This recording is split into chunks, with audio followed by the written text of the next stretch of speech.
जळगाव शहरातील उपनगर पिंपराळा हुडको येथील नगरसेवक पुत्र यांच्या डेअरीमध्ये पहाटेच्या सुमारास चोरीची घटना घडली।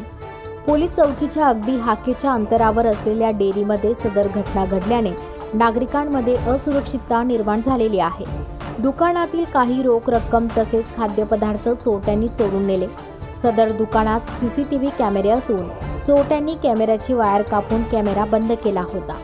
रामानंद नगर पोलिसांना फोन केल्यावरून पोलीस कर्मचारी विनोद सूर्यवंशी, रवींद्र चौधरी हे घटनास्थळी पोहोचले असून पुढील तपासाला सुरुवात झालेली आहे। सदर घटना डेअरी मालक श्री बंटी बारी यांनी पहाटेच्या सुमारास दुकान उघडण्यासाठी गेल्यावर चोरीचा प्रकार लक्षात आला। हुडकोमध्ये लहान मोठ्या भांडणांसह अनेक गुन्हेगारी कारवाया वाढत चालले असून पोलिसांच्या कारवाया वाढण्याची अपेक्षा हुडको येथील नागरिकांकडून करण्यात येत आहे। इंडिया स्टिंग न्यूजसाठी अनिल मोरे, जळगाव।